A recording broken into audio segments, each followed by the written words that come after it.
예, 그럼 이어서 504페이지 3절 예, 환경 문제를 좀 보도록 하십시다. 이게 뭐 요새 핫 이슈죠.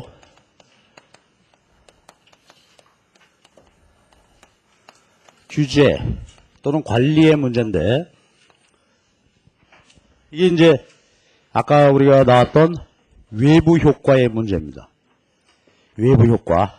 그러니까 경제학에서 환경 문제는 바로 이 시장 실패 부분, 외부 경제 부분에서 다루게 되고 이것이 요새 아주 핫 이슈가 돼가지고 경제학이 여기서 아주 심도 있는 분석이 이루어지게 됩니다. 그래서 이 문제 다루는 부분을 뭐 그린 이코노믹스 그래가지고 아주 깊은 분석인데 여기서는 아주 간단하게 그 개념을 좀 정리를 하고 가십시다.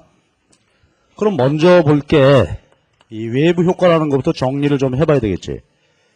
외부 효과 또는 외부성 그래지. 자, 외부성이 뭐냐? 일단 정의를 해야 되는데요. 한번 같이 한번 써보시죠. 외부성, 외부 효과는 뭐냐면 어떤 경제 주체 활동이 다른 경제 주체들에게 이익이나 손해를 가져다 주었는데 어떤 경제 주체 활동이 다른 경제 주체에게 이익이나 손해를 가져다 주었는데 배상하지도 않고 보상받지도 못하는 상태가 외부 효과다. 다른 경제 주체에게 이익과 손해를 발생시켰는데 배상하지도 않고 보상받지도 못하는 상태. 그게 외부 효과다. 자, 그러니까 다른 경제 주체에게 손해를 끼쳤으면 당연히 어떻게 돼요? 손해. 배상해야 되죠. 다른 경제 주체들에게 이익이 됐으면 그로부터 상응하는 보상을 받아야 되죠. 근데 이런 게 일어나지 않는 거다. 이게 외부 효과입니다. 자, 그러니까 우리가 이제 시험 준비하는 데 있어서는 외부성 내용부터 우리가 파악을 해야 되겠어요. 본질 의미가 뭐냐. 역시 이제 시험에서는 몇 가지 상황을 쭉 주어져 놓고 다음 중 외부성이 아닌 것은 이렇게 묻는단 말이야. 요건 이렇게 보면 우리가 쉽게 이해할 수 있을 것 같아. 과거 기출문제인데요. 아주 좋은 문제가 있어서 그걸 가지고 설명을 늘 하죠. 자, 이런 문제가 하나가 나섰어요. 여러 가지 보기가 쭉 났는데 교회의 종소리 이것 때문에 잠 못 이루고 있다. 잠을 못 잔다. 이거 외부성이겠냐 아니겠냐 하는 문제입니다. 여러분, 교회 종소리 때문에 잠을 못 자다. 이거 외부성이니까 아닐까? 예, 외부성, 외부 효과의 문제는 이게 경제 문제죠. 그러니까 외부 효과의 문제는 뭐냐면 경제적 이해관계가 수반돼야 돼. 그렇다면 여러분, 이거 잠 못 자는 거는 외부성일까 아닐까? 외부성? 아니다 이거지. 그렇죠? 이쪽 저쪽이 경제적인 이해관계가 수반되는 것은 아니다. 생활의 불편일 뿐이죠. 익스큐즈의 문제, 미안합니다 하는 문제죠. 그렇죠? 종치는 목사님이 말이죠. 경제적 목적으로 종치는 게 아니다 이거지. 모르지 또 종치면서 왜 안 와? 11조는 어디 갔나? 뭐 이러면서 한다면 그렇지만 그렇지? 그거 아니야. 근데 이건 어떻게 될까? 교회 종 정도가 아니라 그 이상한 교회들이 있죠. 간혹. 밤새 들뛰고 아버지 찾고 그런 교회가 있습니다. 그래가지고 동네 집값이 내렸어. 그러면 어떻게 되지? 이건 외부 효과다 이거지. 그 교회가 그 나름대로 자기네들의 종교 활동이죠. 고의성이 없어야 돼. 고의적으로 한 건 물론 아니어야 되고. 자, 그랬는데 다른 사람에게 결과적으로 경제적인 손해를 끼쳤다. 그럼 요건 외부성이다 이거. 그렇죠? 그러니까 고의성이 없어요. 고의적으로 그랬다면 그건 범죄지요. 그렇죠? 고의성이 없어야 되고 경제적 이해관계가 수반돼. 그러니까 이런 건 어떻게 될까? 잠을 못 잤는데 채소장수 아저씨 종 때문에 잠을 못 잤다. 그렇다면 그건 외부 효과죠. 그 사람이 종치는 이유가 목사님하고는 달라. 그렇죠? 채소장수 아저씨가 종치는 것은 뭐 때문에? 자기 장사하기 위한 거죠. 자기 경제적 이익을 위해서 하는 것이란 말이야. 그래서 이거는 외부성이다. 자, 그럼 이제 외부성이 잘 우리 해석할 수 있겠죠. 그래서 과거에 그런 시험 문제도 있어. 비행기 소음 때문에 잠을 못 잔다. 그거는 외부성이가 아닐까. 무슨 비행기인지 나가서 봐야 돼. 그렇죠? 우리의 국군 아저씨, 공군 아저씨가 모는 거다. 그러면 그거 그건 외부성 아니죠. 근데 아시아나가 날아가면서 소리 고래고래 질르더라 이거야. 그러면 그건 외부성이지. 그치? 지하철에서 발을 밟혔습니다. 외부성인가 아닌가요?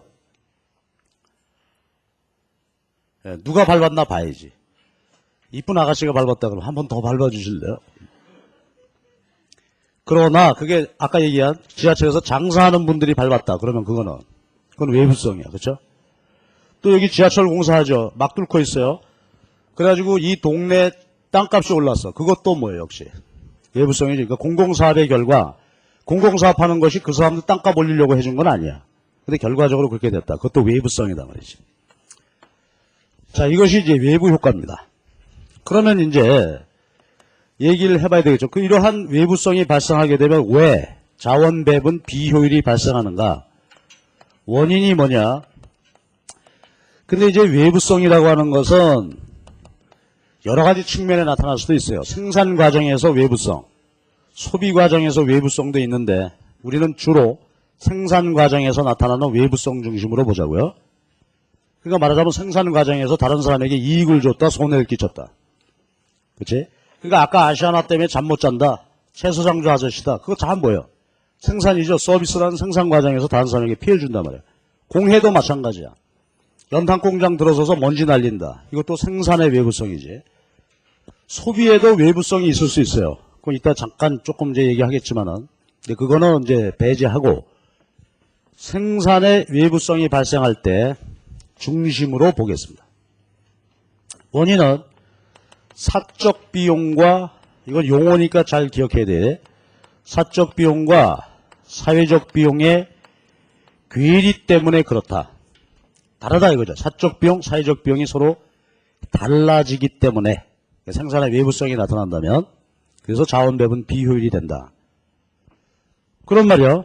논리적으로 볼 때, 용어로 볼 때 이 외부성에 따른 비효율을 제거하려면 이 문제를 해결하기 위한 방안은 뭘까? 요거 해결 방안은 요 두 개의 비용이 서로 달라서 그렇다는 거니까 두 비용을 서로 어떻게 돼? 일치시켜주는 어떤 조치를 통해서 이 문제를 해결할 수 있겠지.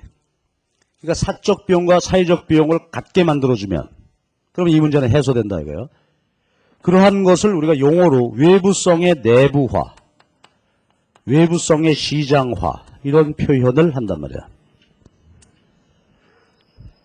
그러니까 시장 밖에서 즉 대가를 지불하지 않고 뭔 일이 일어나고 있으니까 대가를 지불하도록 하자 하는 뜻이죠. 시장화, 내부화, 시장 내부로 끌어들이자. 그러면 그 문제가 해결된다 하는 것이 이제 얘기가 되겠습니다. 자, 그럼 이제 이론적으로 살펴봐야 되겠지. 그러면 사적 비용하고 사회적 비용의 괴리가 문제다. 이것이 무슨 개념이냐? 이거 봐야 되겠고요. 그 다음에 또 요거하고 보기 위해서 사적 편익과 사회적 편익이라는 개념도 아울러 같이 봐야 되겠습니다. 사적 편익과 사회적 편익. 자, 먼저 사적 편익과 사회적 편익이라는 말을 한번 생각해 봅시다. 그 우리가 이제 알고 있는 사실이 그런 게 있는데 어떤 생산물 소비자가 두 사람이다. A와 B. 그랬을 때 여러분 시장 전체 수요 곡선은 어떻게 도출됐지? 요 두 개를 수평합해. 이게 마켓이란 말이야. 그런데 여러분 기억나나요? 우리가 앞에서 한계 효용 이론 다룰 때 말이죠. 개별 소비자의 수요 곡선은 바로 뭐였어요? 그 사람의 무슨 곡선이 수요 곡선이다? 기억납니까? 그렇지. 한계까지는 맞췄는데 그 다음에 한계 효용 곡선이 기억나죠 여러분? 한계 효용 이론에서 한계 효용 곡선이 이렇게 되는데 이 소비자 이 생산물에 대한 한계 효용 곡선이 바로 뭐야? 수요 곡선이다. 그렇지? 요만큼 소비하는 내가 이만큼의 효용을 느끼니까 이만큼의 대가를 지불하겠다 이거지. 근데 이제 소비량이 증가할수록 어떻게 돼? 느끼는 효용의 크기가 줄어드니까 지불할 용의가 있는 가격도 작아진다. 이랬죠?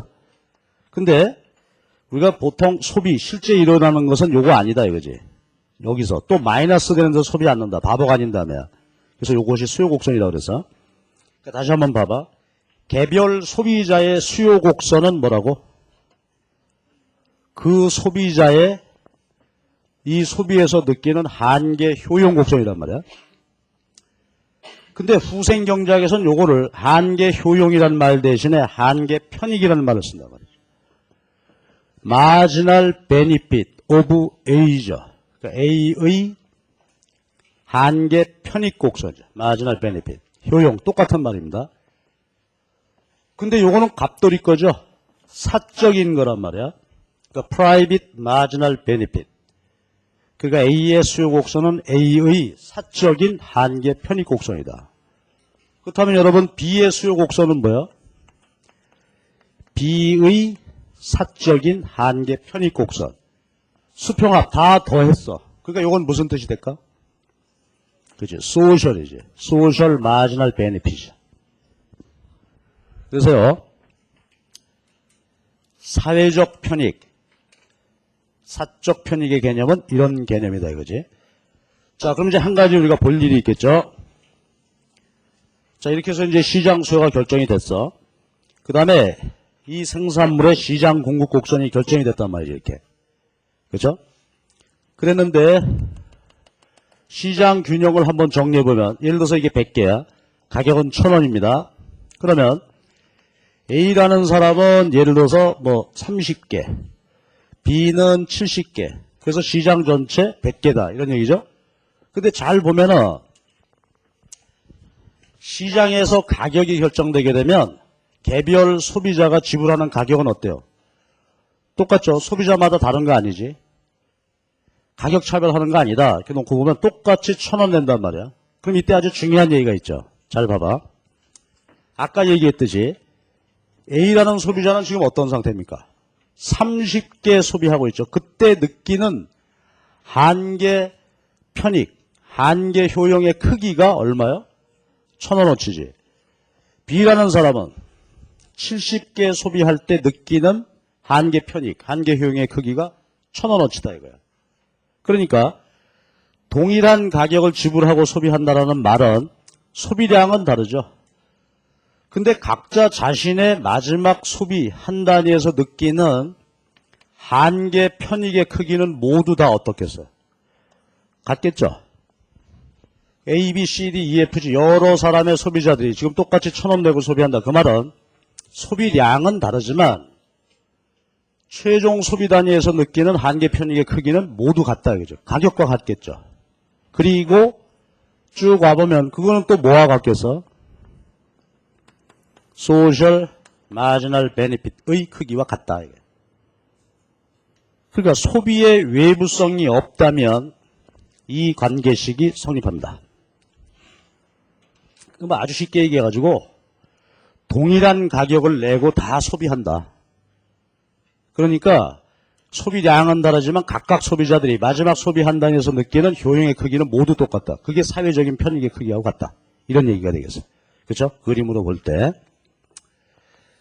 자, 그런데 이제 소비의 외부성이 없을 때 이게 되고 이번에 이제 생산으로 가보자고. 생산 갑시다. 시장이야. 근데 여러분 시장 공급 곡선을 어떻게 구한 거지?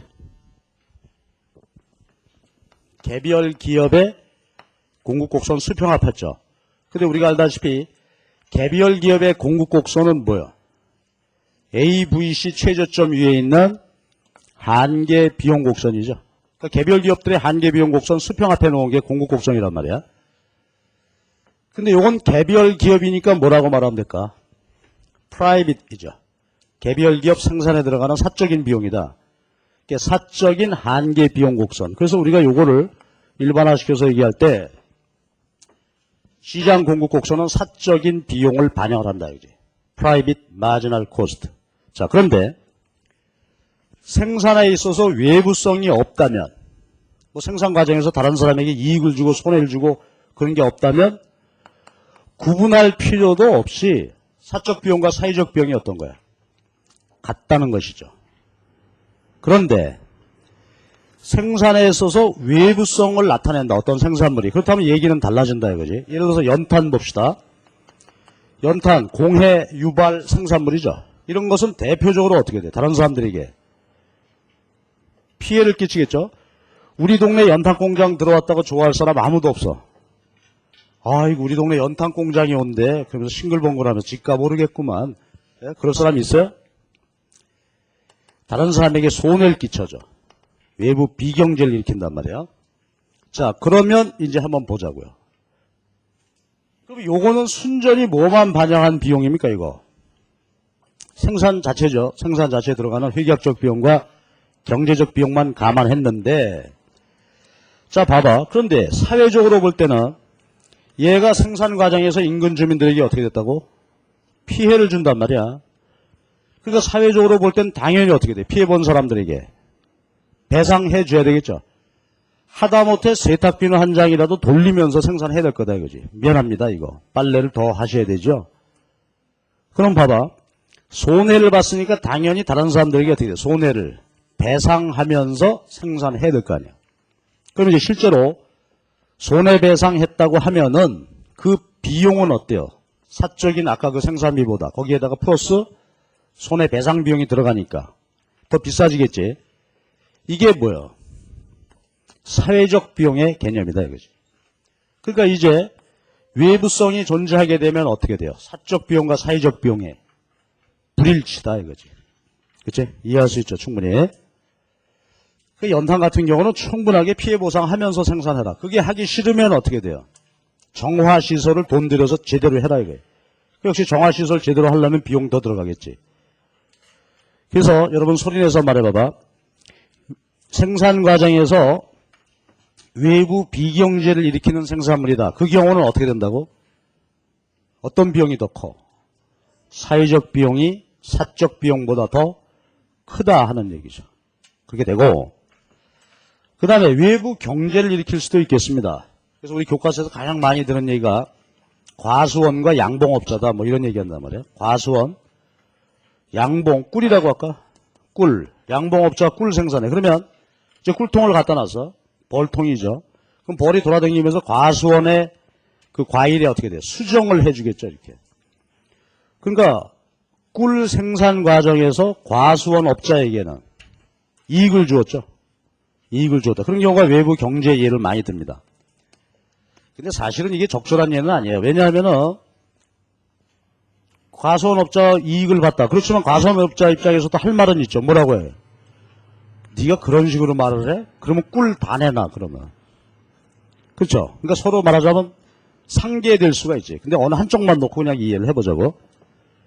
자, 이 경우에는 만약에 이제 양봉업자 입장에서는 과수원업자 너가 수정하면 그 이익을 봤으니까 그것에 대해서 어떻게 돼? 요금 내라. 돈 받을 수 있겠죠. 이론적으로 본다면. 그러니까 이거는 이제 보상을 받아야 되겠습니다. 그럼 한번 보자. 근데 지금 양봉업자는 그런 보상을 받지 못하고 그냥 생산한다. 사적 비용이지. 근데 이제 실제로 과수원업자로부터 수정, 대가, 보상을 받을 수 있다면은 비용이 어떻게 되는 거예요? 요게 소셜 MC지. 그치? 그림으로 확실히 챙겨보자고. 따라서 생산 과정에서 외부 비경제를 일으키는 경우는 어때요? 사회적 비용이 사적 비용보다 높고 외부 경제를 일으키는 경우는 사회적 비용이 사적 비용보다 낮다 이게야. 자, 이것이 이제 그러면은 마지막으로 볼 것이 도대체 그 외부성이 발생할 때 그 비효율은 어떻게 되는 거냐 하는 문제를 한번 생각해 봅시다. 그럼 요 두 개를 결합을 해보자고. 그럼 이게 이제 수요 곡선 나왔어요. 아까 이거지. 요 수요 곡선. 그러면 봐봐. 그러면 지금 현재 시장 균형은 어디서 이루어지고 있나요? 사적 비용만 반영한 공급 곡선 기준으로 균형은 일어나고 있겠죠. 그래서 이렇게 되고 있어 지금. 그래서 이만한 생산 소비하고 있고 시장 현재 가격 마켓 프라이스는 이 정도입니다. 자, 그러면 이제 잘 챙겨봐야지. 그림 잘 보세요. 그러면 만약에 외부 비경제를 일으키는 경우라면은 어떻게 될까? 한번 보시죠. 자, 외부 비경제를 일으키는 경우는 잘 봐봐. 여기서 하면 안 되지. 사적 비용이 아니라 뭘 가지고 해야 돼? 사회적 비용 기준으로, 즉 피해보는 사람들에게 손해배상을 해가면서 생산하는 것이 온당하다 이거죠. 그렇죠? 그러니까 잘 보시면 우선 볼 때 현재 시장 균형점에서 보면 사적인 비용보다 사회적 비용이 어때? 더 높지. 이걸 한번 정리해 보자고. 그러면 가격이 지금 현재 이 상황에선 프라이빗 MC하고 같죠? 근데 상황은 어떤 상황이 되는 거야? 소셜 MC가 더 크죠? 그리고 아까 수요 측면 얘기를 해보십시다. 수요는 아까 요거 정리된 관계잖아.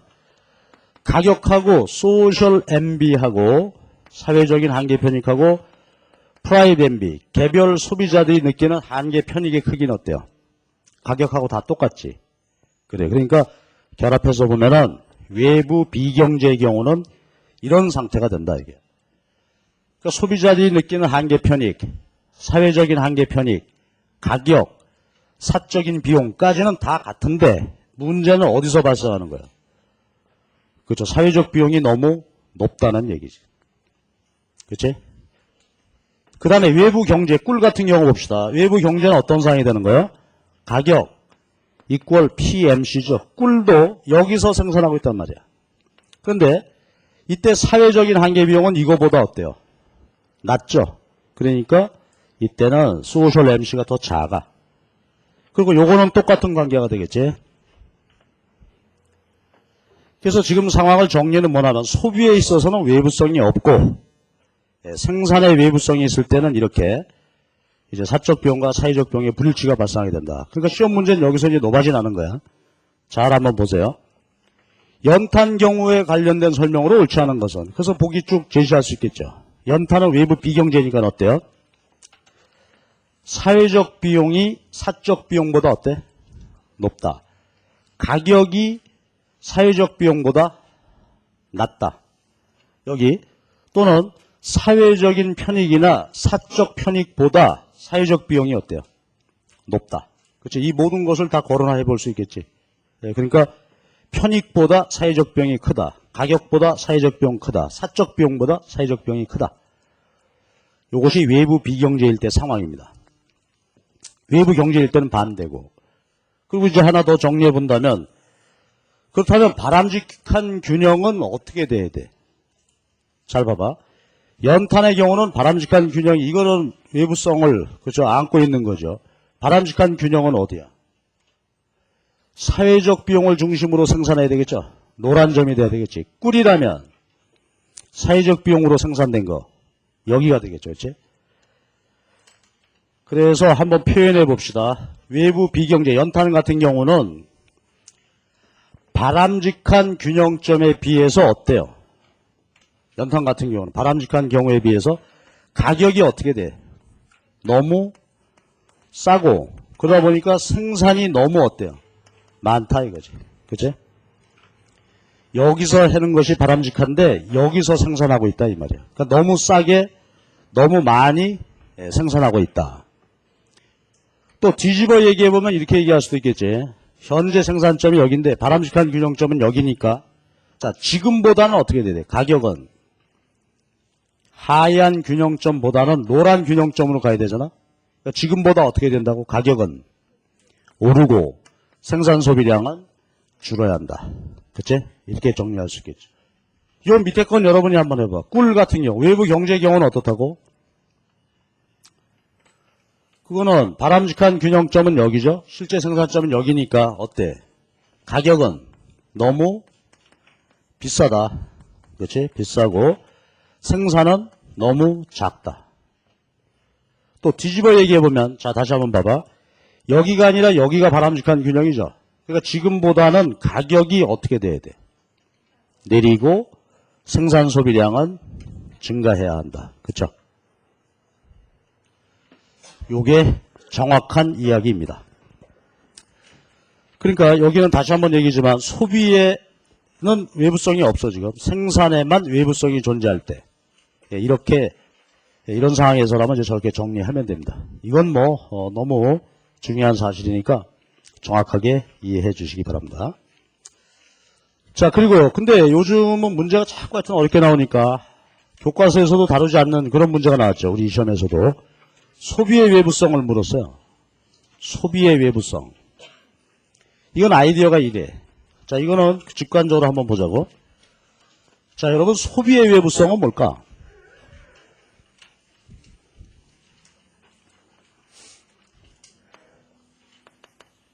이건 우리 교재에 없는 건데 조금만 한번 해보십시다. 소비의 외부성은 어떤 생산물을 소비하는 과정에서 어떻게 돼? 다른 사람에게, 그죠? 피해를 끼쳤다. 다른 사람에게 기분 좋게 해주었다. 그러니까 이거는 경제적인, 화폐적인 이익이 아니더라도 괜찮다고요. 그렇게 우리가 현실적으로 이해해보자고. 그러면 이거는 무슨 얘기일까? 한번 생각해보죠. 소비에 있어서 외부 비경제다. 이런 거 한번 생각해보실래요? 그러면 이제 이렇게 보자고. 일정 가격. 그럼 아까 우리가 요게 소셜 마지널 베니핏과 프라이빗 마지널 베니핏이 서로 어떻게 되는 거예요? 외부성이 없다면 똑같겠죠. 똑같은 상태가 됩니다. 그런데 예를 들어서 소비에 있어서 어떤 물건은 외부 비경제를 일으킨다. 뭐 대표적으로 들 수 있는 게 담배 같은 거 그렇겠죠. 아무리 담배를 피우는 사람도 실내에서 옆에 누군가가 와서 담배를 막 피면 기분 좋아 나빠? 아, 공짜로 담배 피워서 좋지요. 그런가요? 만약에 제가 여기서 강의하면서 담배를 막 피면서 강의한다 그러면 너무 멋있어요. 그러겠어요? 자, 어떨 것 같아? 자, 담배를 피워. 그럼 피우는 저는 좋죠. 나는 피워서 좋은데 주변에 있는 사람들은 기분이 나빠질 거 아니야? 그러면 사회적 편익은 어떻게 돼? 그걸 감안하면, 자, 예를 들어서 이런 얘기야. 내가 담배를 한 가지 피우면서 100 유틸스 효용을 느꼈다. 근데 주변에 있는 사람들은 마이너스 20이다. 그러면 사회적인 편입은 이제 얼마가 되는 거야? 80밖에 안 되겠지. 그렇죠? 그러니까 담배 같은 경우는 달라지죠. 사적 편익. 박준이 지가 피면서 느끼는 거는 100 유틸스 효용인데 주변 사람들이 마이너스 20이야. 그러니까 사회적 편익의 크기는 어떻겠습니까? 작아지죠. 그러니까 여러분 소셜 마지널 베네핏이 여기 와 있게 된다. 그치? 그 다음에 소비에 있어서 외부 경제를 일으키는 물건이다. 소비에 있어서 외부 경제. 참 예를 찾기가 어려워. 어떤 사람이 소비하니까 주변 모든 사람들이 야 기분이 좋아지더라. 그런 게 뭐 있을까? 난 옆에 사람이 밥만 먹어도 내 배가 부른 것 같아. 뭐 그런 게 있을까요? 찾기 참 어려운데 어거지 예를 든다면은 제가 뭐 향수라고 할까? 향수. 어떤 여학생이 아주 위트 있는 말이죠. 우아한 향수를 뿌리고 왔어. 주변에 있는 남학생들이 거의 뻥 가더라. 말이 안 되지. 근데 된다고 하고. 자, 그런 경우를 한번 봅시다. 어떤 여학생이 향수를 뿌려. 본인 기분 좋죠. 100 유틸스. 근데 주변에 사람들도 어떻게 된다고? 플러스 20의 효용을 느꼈다. 그러니까 전체적으로 보면 얼마야? 그러니까 이 경우는 향수 같은 경우다. 그렇다면은 본인 소비에서 느끼는 효용 플러스 다른 사람도 거기서 느낀다. 그러니까 이때는 소셜 마지널 베네핏이 어떻게 되겠습니까? 더 크죠. 그렇죠? 예, 그래서 이것이 소비 외부성의 문제야. 그러니까 외부성이 없다면 뭐 저 혼자 소비하고 저 혼자 즐거운 거 그게 사회적인 편익인데 예, 저런 차이가 날 수 있겠다. 그죠? 그럼 이번엔 거꾸로 가보면 되겠지. 이거 뭐 복잡해 가지 말고 사항만 한번 정리해 봐봐. 이렇다 이거. 그러면 이번에는 아까하고 다른 점이 이번에는 이거는 사적인 비용이나 사회적 비용 여기는 아무 문제가 없죠. 그렇지? 생산이 아니라 이번엔 소비가 문제가 되는 거니까 이렇게 되어진단 말이에요. 자, 그럼 그림 보고 답해 주시죠. 그러니까 담배는 어떻게 돼야 돼? 바람직한 균형점이 어디야? S&B 기준으로 해야 되지. 찾았어요? 그럼 제가 여쭤볼게. 그러니까 담배의 경우는 지금보다 어떻게 돼야 돼? 가격은 내리고 생산 소비는 줄어야 한다 이거지. 덜 피워야 한다 이런 얘기지. 그러니까 담배 같은 경우는 S&B 기준으로 균형이 일어나야 되겠다. 그러니까 여기가 바람직한 균형이란 말이에요. 그러니까 담배 값은 지금보다는 어떻게 돼? 내리고 덜 피우고 그래야 한다. 수요가 줄어야 한다. 이제 향수는 어떻게 돼야 돼? 지금보다 그 여학생이 돈 좀 들더라도 좀 듬뿍 뿌리고 나오셔. 애들 더 많은 애들이 마시가게. 이해가 됩니까? 예, 요거야. 그래서 그림을 다시 한번 보면은 소비에 있어서 외부 비경제를 일으킨 경우는 지금보다 수요가 증가해야 한다. 가격은 오르고 생산 소비량이 증가하겠죠. 담배같이 외부 비경제를 일으키는 경우는 지금보다 가격은 내리고 생산 소비는 줄어야 한다. 이것이 소비의 외부성 예가 돼요. 그러니까 사실은 생산 외부성 얘기만 잘 이해하면 저건 뭐 어렵지 않게 정리하실 수 있겠죠. 자, 이것이 외부성에 관한 이야기였습니다. 여기 좀 이론적으로 말이죠. 복잡한 듯 해도 내용 잘 봐고 요 정리를 이렇게 해놔야 돼. 자, 그러면 이제 이어지는 얘기는 연탄 얘기를 해봐야 되겠죠. 얘가 환경 오염이란 말이야. 이거를 어떻게 할 거냐 하는 문제. 그래서 사실은 경제학적으로 볼 때 분석할 게 많은 거예요. 뭐냐면 연탄 자체, 또 아니면 그러니까 요거는 공해 유발 생산물이죠. 이걸 대상으로 분석할 수도 있겠고, 아니면 매연이지, 매연. 오염 물질. 그렇지? 오염 물질 중심으로도 분석할 수 있겠고. 그래서 이 뒤로 이어지는 얘기는 뭐 정말 방대한 얘기가 진행이 되게 되는데, 우리 교과서에서는 오염 물질 중심으로 한 가지 예를 이렇게 드러났습니다. 이제 그 얘기를 좀 하도록 합시다. 자, 그럼 계속해서 이제 외부성을 봤으니까 이어지는 문제는 공해 관리 문제로 갈 수 있겠어요.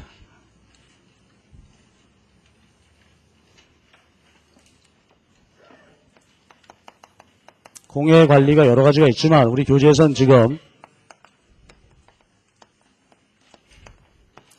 그러니까 오염 물질 중심으로 살펴보겠다 이겁니다. 오염 물질, 공해 물질이죠. 그러니까 폐수나 매연 이런 것들을 중심으로 한 분석입니다. 자, 그럼 우선 말이죠. 이거 관리하는 데 있어서 중요한 개념 하나부터 먼저 봐야 돼. 먼저 적정 방출량, 적정 오염이라는 개념입니다. 적정 방출량, 적정 오염. 그러니까 이게 이제 사회적인 갈등이야. 그러니까 경제학이나 행정학적으로 보면은 오염을 적정 방출한다는 개념이요. 그러니까 공해운동, 환경운동 하는 분들하고는 싸움 나겠죠. 환경운동 하는 사람은 뭘 주장하겠어요?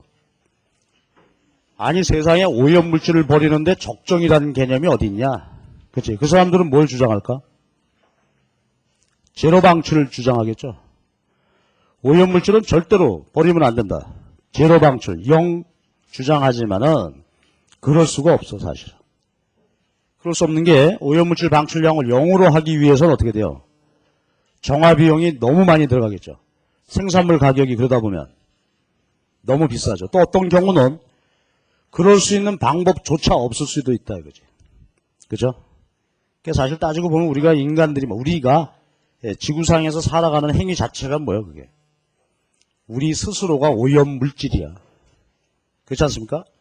그런 기준으로 보면 우리는 숨도 쉬지 말아야 되고 화장실도 절대로 가면 안 되고 담배 피우는 건 이건 아주 그냥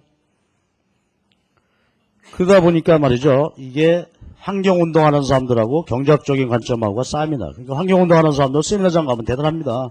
경제학하는 사람들 보고 막 비판하죠. 뭐 적정 방출? 도대체 인식이 사고가 틀려먹었다 이렇게 얘기한단 말이에요. 그러니까 경제학자들은 뭐래 앉아갖고 네 맞아요. 난 틀린 놈이요. 그렇게 인정할 수밖에 없죠. 그런 주장하는데. 그래서 속으로는 뭐라 그래? 네가 오염물질이다 임마.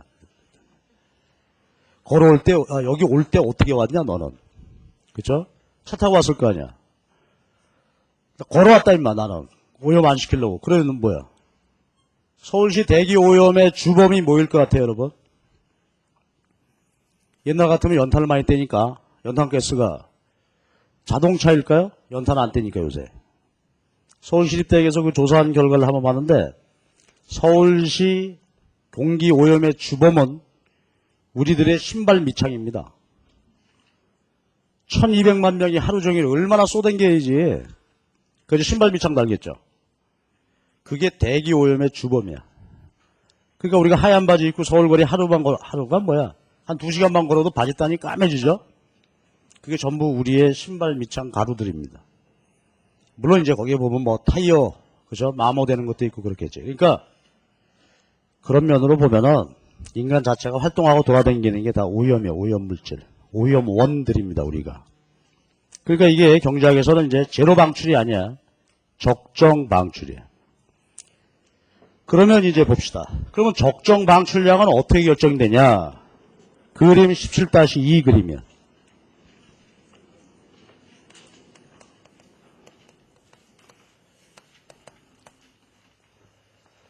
자, 요거부터 잘 이해를 해야 돼. 그럼 거기 보면 말이죠. 그림을 좀 잘 이해해야 되는데, 거기 보면 교재에서 보면 원점이 제로인데요. 사실 원점은 제로가 아니야. 원점이 100톤입니다. 예를 들어서 말이죠. 어느 한 회사라고 하십시다. 근데 이 회사가 그냥 놔두면 오늘 예를 들어서 그 폐수라고 하죠. 폐수를 100톤 버리는 회사야. 100톤 버리는 회사. 근데 거기 이제 X축에 뭐라고 해놨죠? 환경 정화 수준 그렇게 해놨지?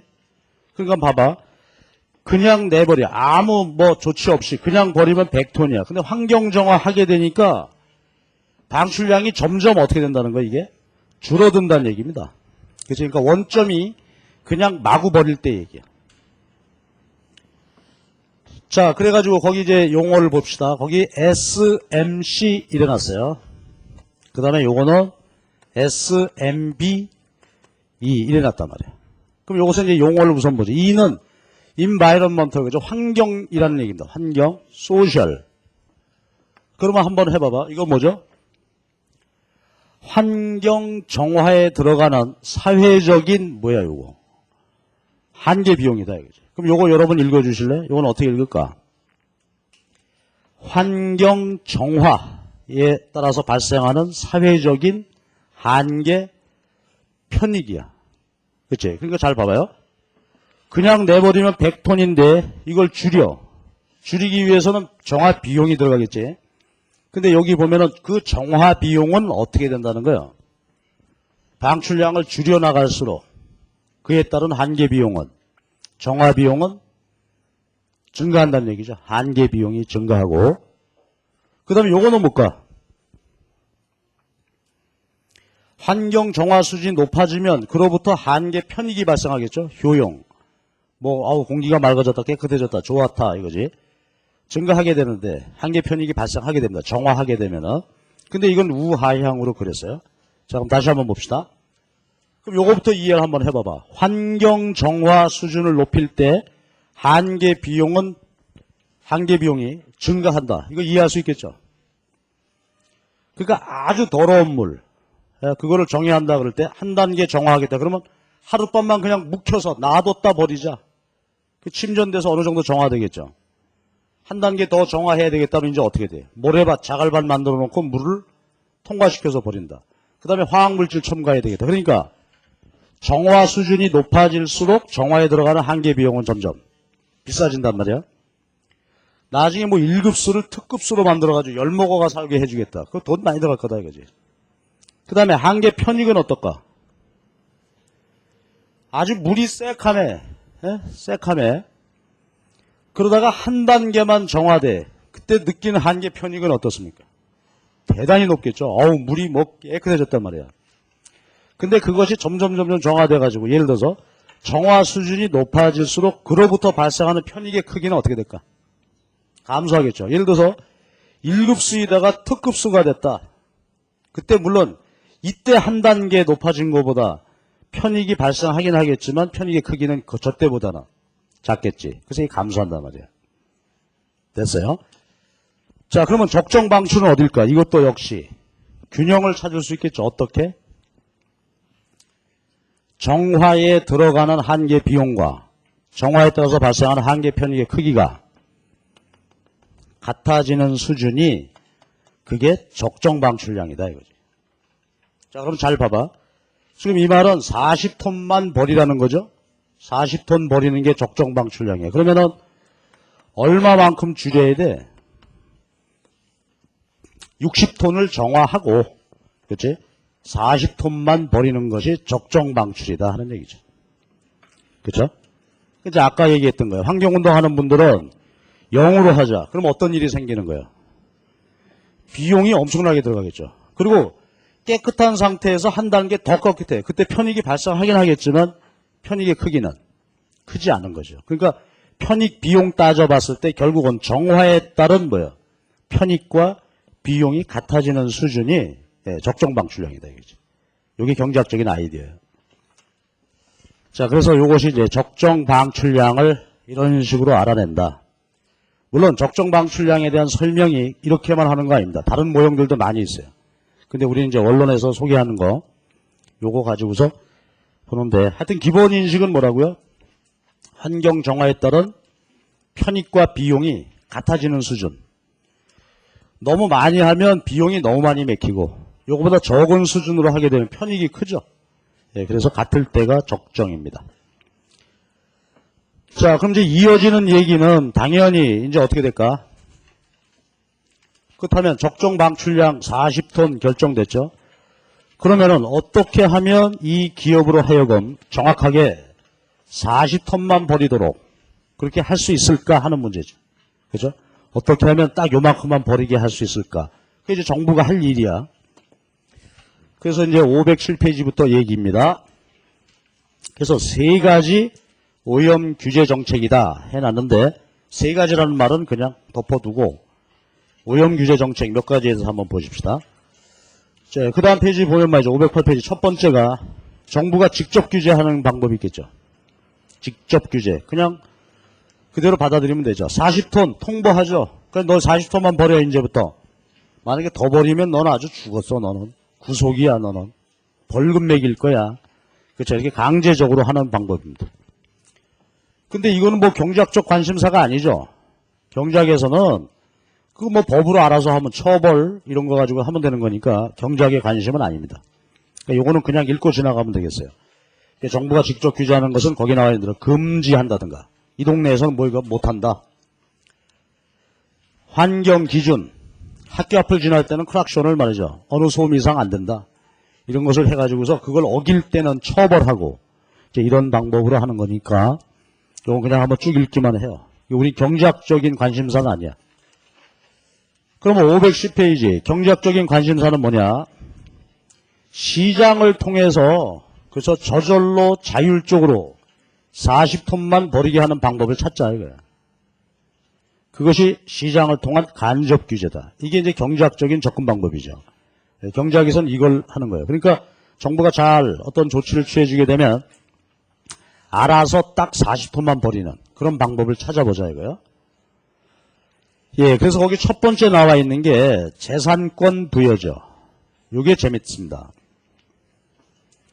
그럼 두 번째가 이제 규제하는 방법인데 관리 또는 규제죠. 그 중에 첫 번째가 재산권 법적으로 하는 겁니다. 재산권 법적. 그러니까 여기서 법은 뭐 잡아다 처벌한다 이런 뜻이 아니고 법 제도를 통해서 한다는 거예요.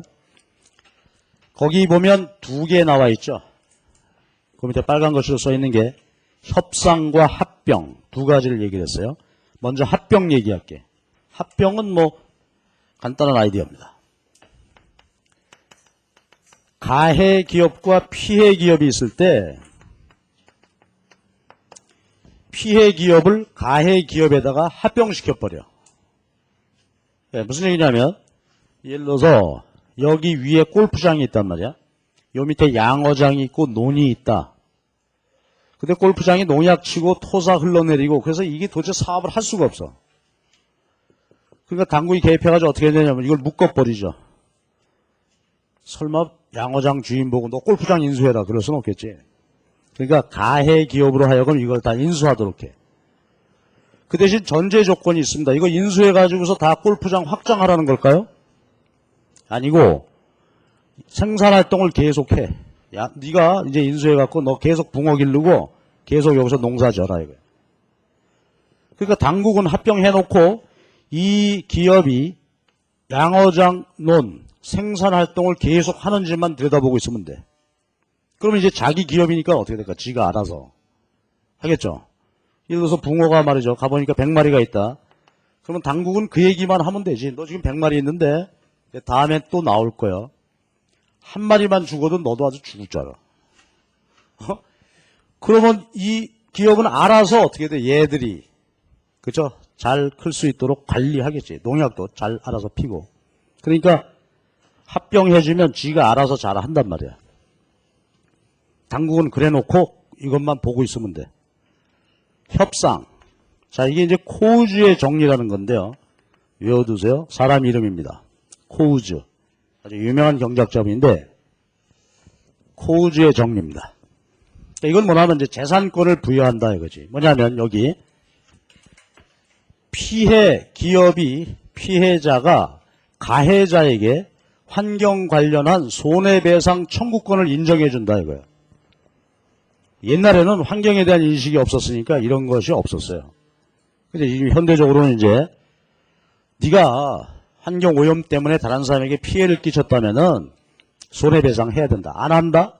그러면 법이 이제 정비되어 있으니까 피해자들은 가해자에게 어떻게 돼요? 법에다가 호소할 수 있겠지. 자, 그럼 봐봐. 이제 법적인 청구권을 인정해 준다. 자, 그러면 이것의 취지는 니들이 사사건건 재판하라는 게 아니겠죠. 그러니까 이제 가해 기업은 이 사람들이 손해배상 청구할 수 있는 법적 권리를 가진 사람이니까 만나서 협상하게 된다 이거죠. 협상이 만약에 타결이 안 되면 그때는 이제 소송으로 가겠지만 그래요. 그러니까 법적인 권리만 정확히 인정해주면 양자가 만나서 스스로 협상하게 된다. 그러니까 협상의 기본 원리는 이거겠죠. 한번 봐봐. 가해자, 이건 뭐 그냥 개념만 보조고 하죠. 가해자는 얼마까지 보상하려고 하겠어요? 보상해주고 버리는 게 싸게 맥히는지 아니면 내가 직접 정화시설 갖추는 게 싸게 맥히는 건지 그걸 따져서 적정 수준으로 하겠죠. 그렇죠? 피해자들은 내가 피해본 액수가 얼마인가 그것만큼은 보상을 받아야 되겠다. 그렇죠? 그러니까 서로 정화비용과 피해비용 사이에서 협상액이 결정이 된다 이거지. 그렇죠? 자, 그래서 이제 협상하게 되면 알아서 자율적인 그래서 지들끼리 얼마야? 딱 40톤만 버리도록 하는 그런 협상이 이루어질 수 있다 하는 얘기입니다.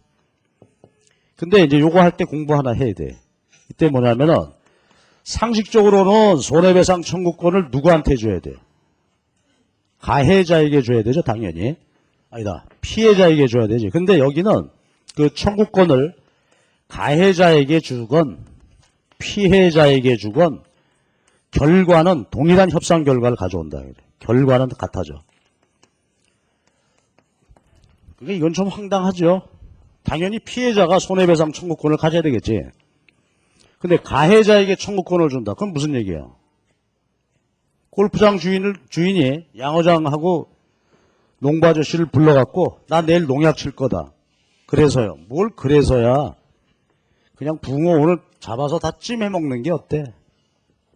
내일이면 니네는 끝장이야. 아이 그래도 사장님 어떻게 그러소? 그러냐? 그러면 너 얼마 낼래? 내가 살살 뿌릴게. 말이 안 되지. 지나가는 놈 붙잡고 너 맞으면 3주 입원해야 돼 임마. 안 때릴 테니까 1주 입원 미만 내. 그런 논리야 이게. 자, 그러니까요. 협상 결과는 똑같지만 당연히 누구한테 줘야 된다. 피해자에게 청구권을 줘야 되겠죠. 그런데 시험 문제 작년 재작년에 나와가지고 여러분 시험에서 아주 엄청난 논쟁이 일어나더만 이론 자체는 어떻게 돼? 가해자에게 청구권을 줘도 괜찮다 하는 얘기죠. 근데 그걸 이제 답이라고 누가 이제 올려놓으니까 다른 수업생이 거기다가 이제 리플을 막 달았죠. 그래가지고 제정신이 있냐 네가 그걸 답이라고 내놨냐 뭐 싸워 지들끼리. 상식에 준해서 보던 건데 당연히 이거 피해자에게 줘야 한다. 그리고 자기들끼리 막 논문을 쓰고 있어 그냥. 근데 이 취지가 그렇다 이거죠. 그러니까 코우즈 정리의 내용은 주어라라는 뜻이 아니라 뭐예요. 주어라 그 뜻이 아니고 주어도 결과는 마찬가지다. 근데 현실적으로는 당연히 피해자에게 줘야 되겠지. 그래서요 이렇게 재산권 법적으로 저렇게 해결할 수 있는 방법이 있고 그 다음에 이제 511페이지 보면 두 번째인데요. 오염 배출 부과금 했는데 이거 세금 부과하는 겁니다. 이러한 공해세, 공해 관련해서 세금 매기는 거. 그리고 요걸 피구, 텍스, 그래. 또 다른 말로 교정과세, 그런단 말이야. 우선 단어 정리를 조금만 해보면, 이거를 세금을 부과해서 기업으로 하여금 정확하게 40톤만 벌이게 하겠다 하는 얘기니까, 이 세금은 말이죠. 본질적으로 달라. 다른 세금하고는. 우리가 보통 봐봐. 다른 세금의 징수 목적은 뭐예요? 뭐 소득세를 걷는다, 간접세 걷는다는 것의 목적은 그렇죠. 재정 수입 확보가 목적이죠. 나라 살림하기 위해서 하는 건데 이거는 사실은 뭐예요, 이거? 요거는 재정 수입을 목적으로 해서 거두는 게 아니야. 뭐예요? 교정하는 거지. 여러분 교정 공무원 그런 분들 있죠. 그 교정은 뭐야? 잘못되는 것을 바르게 바로잡겠다. 그런 목적의 세금이다 이거지. 그러니까 재정 수입이 목적이 아니고 세금을 통해서 바르지 않은 것을 바르도록 교정한다. 그런 뜻입니다. 그래서 이런 형식의 세금을 피구텍스, 공예세가 피구텍스 교정과세의 한 예가 되는 것입니다. 그래서 일단 단어 이렇게 보시고 세금을 부과한다 이거지. 세금. 그럼 이제 세금 부과하는 방법은 이렇습니다. 아주 간단한데 저 그림 한번 봐봐. 어떻게 하면요. 오염물질 적정 방출량. 우리 예에서 40톤이야. 40톤. 적정 방출량에서 발생하는 SMCE만큼 오염물질 단위당 세금을 매겨.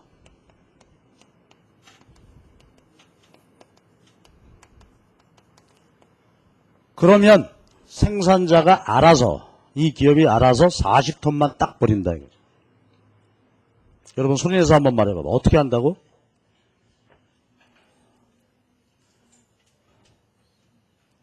다 말해 주었어요?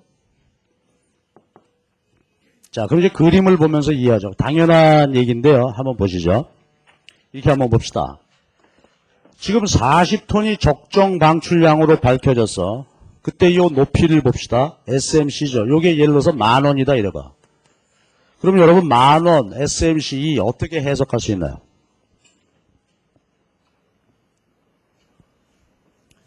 한계 비용이니까. 자 봐봐. 오염물질을 41톤 버리다가 어떻게 됐다고?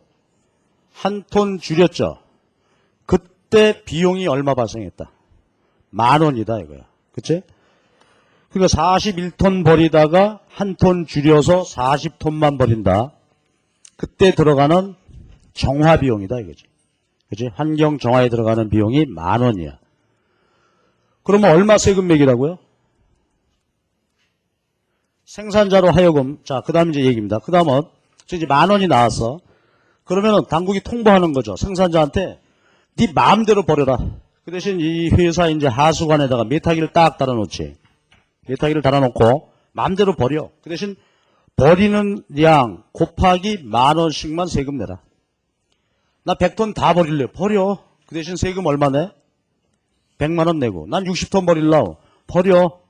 그리고 얼마만 내? 60만원 세금만 내라. 그렇게 하면은 어떻게 한다고? 생산자가 딱 40톤만 버려. 그리고 40만원 세금 내는 겁니다. 그렇죠? 왜 그럴까? 뭐 증명 필요치 않겠지만 증명 한번 해보자고.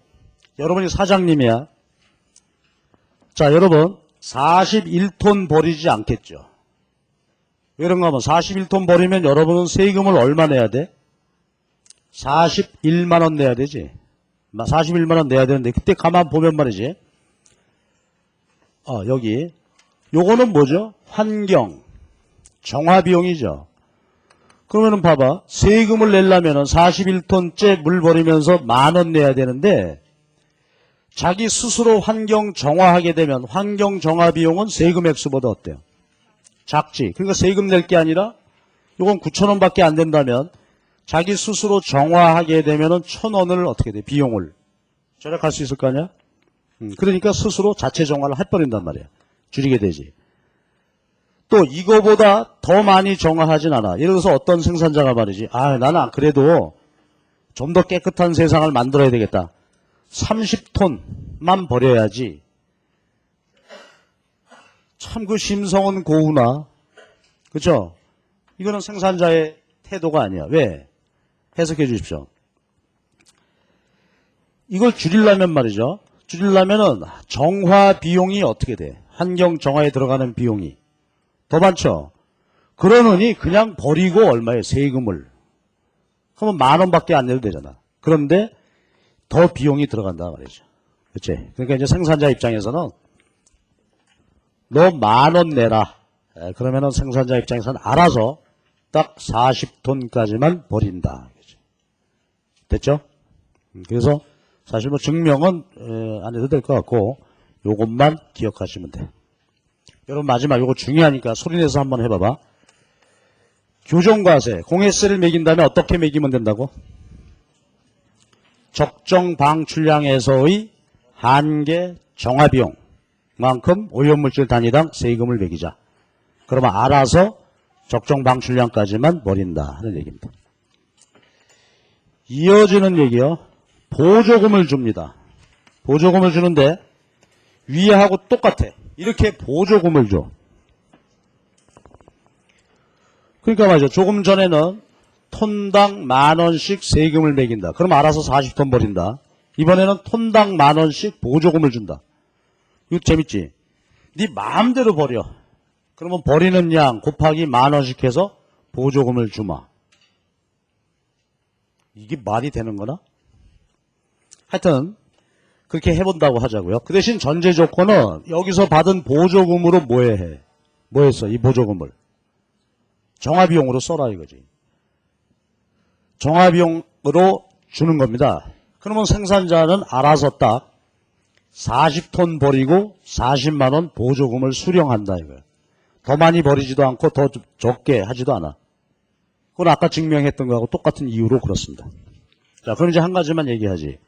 아니, 물 버리는 놈 지가 책임져야 될 거 아니야. 그걸 왜 보조금을 줘서 영세 기업일 때, 한계 기업일 때. 얘는 말이죠. 세금 부과하게 되면 견디지를 못해. 영세 기업이라서. 우리나라 같은 경우라면은 축산농가죠. 돼지 뭐 한 10대 마리 기르는 축산농가에다가 여기다가 뭐 세금 부과하게 되면은 그거 유지가 안 된다 이거지. 그러니까 그걸 망하게 할 수는 없으니까 역시 보조금을 주고 그 보조금으로 그 대신 정화 비용에 써라. 그러니까 사회적으로 볼 때는 그냥 무한정 공해물질 유발시킬 수는 없고 그렇다고 또 기업 망하게 할 수도 없고 그러니까 세금 대신에 보조금을 줄 수 있겠습니다. 똑같은 효과입니다. 그래서 거기서 보면은 510페이지가 오염정화 보조금이고요. 그 다음에 그거 읽다 보면 그림 17-3 그림이 있죠. 이 그림은 여러분 읽다가 이제 혼란이 날 수도 있는데 그것은 그런 게 아니라 요건 X축의 의미를 바꿔놓은 거예요. 거기 보면 MC2죠. 여기서 SMC2하고 똑같아. 똑같은데 다만 그 그림 17-3 그림은 뭐예요? 여기가 100톤 그림 그린 거지. 100톤으로부터 줄여나갈 때를 기준으로 했어요. 그러니까 기울기가 저쪽으로 바뀐 거지. 똑같아. 이렇게 놓고 풀어도 그대로 똑같습니다. 자, 그 다음에가 이제 진짜 마지막입니다. 513페이지 마지막이 오염 배출권 거래. 이게 요즘 말이죠. 아주 중요한 얘기입니다. 시험 출제 가능성이 높다. 이렇게 볼 수 있겠는데 라이센스를 파는 거예요. 이게 요즘 이제 여러분 그런 소리 많이 들어봤죠. 이산화탄소 협약, 교토 협약 하는 것입니다. 교토 협약. 자, 요거는 뭐나 하면은 라이센스요. 간단히만 이제 제가 설명드리겠습니다. 읽어보면 여러분 알 수 있는데 당국이 라이센스를 발부해. 네 마음대로 사가라 이게야. 돈 내고. 그러니까 톤당 얼마씩 배출권을 사가. 예를 들어서 10톤권만큼 라이센스를 샀다면 어떻게 돼? 10톤을 버릴 수 있고 나머지에 대해서는 자기 스스로가 자체 정화 시설을 갖추어서 자체 정화해야 되겠죠. 자, 이게 이제 라이센스입니다. 그러니까 라이센스를 사갈 때 상황을 한번 생각해 보면 내가 라이센스를 사서 방출하는 것이 싸게 맥힐지 아니면 자체 정화하는 것이 싸게 맥히는 건지 그거 판단해 가지고 방출하겠죠. 예. 예, 이것이 기본적으로 배출권 거래 얘기입니다. 예, 그래서 우리 그 시장 실패에 있어서 공해 관리 문제 요걸로 끝이고 우리 진도는 요걸로 맞추는 것으로 하겠습니다. 예, 그동안 강의를 들으시느라고 고생들 많이 하셨습니다. 수고하셨습니다.